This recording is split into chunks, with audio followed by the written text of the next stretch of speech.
السلام علیکم ملګرو. پرون چې په تخت بیت کې کوم د ایرفورس جهاز راغورځېدلی و، نو د هغې په باره کې ما نه ډېرو ملګرو تپوسونه وکړه چې دا څه واقعه وه او څه وشو. نو ملګرو څنګه چې تاسو ته دغه فوټیج ښکاري، دا ما د ټیک ټاک نه راغیستي، په ټیک ټاک باندې ډېر وایرل روان دي.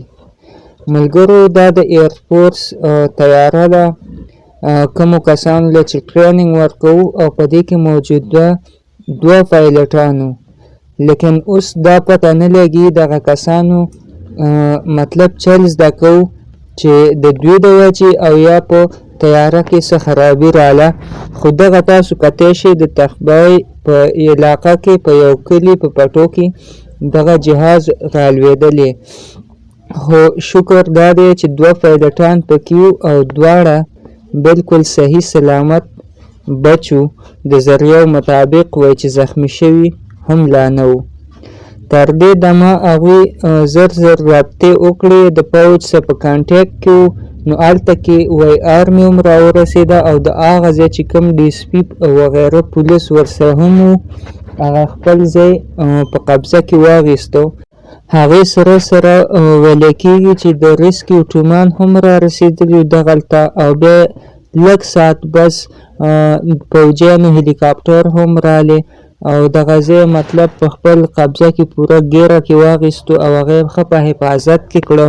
نو ملګرو د ویډیو مقصد دا دی، کوم چې تاسو څومره په سوشل پلیټفارم باندې ګورئ او هغه ډېر په یو خطرناک انداز کې هغې سره سونګز پرېښي، نو ډېر خلک وایي چې ګینې په دې کې به ډېر غټ نقصان شوي. نو شکر دی داسې هېڅ جاني نقصان پکې نه دی شوی.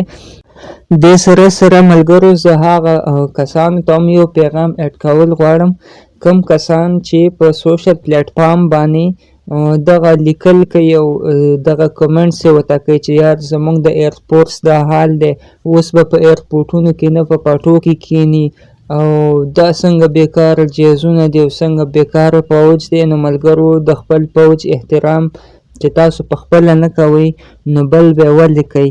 نو د خپل پوځ او د خپلو ادارو احترام وکئ. زما مطلب دا دی چې عزت ورکوئ. د ویډیو کتلو ډېره زیاته مننه. دغسې نورو ویډیوګانو دپاره یوټیوب چینل هم سبسکرایب کړئ، پیج هم فالو کړئ. وسلام.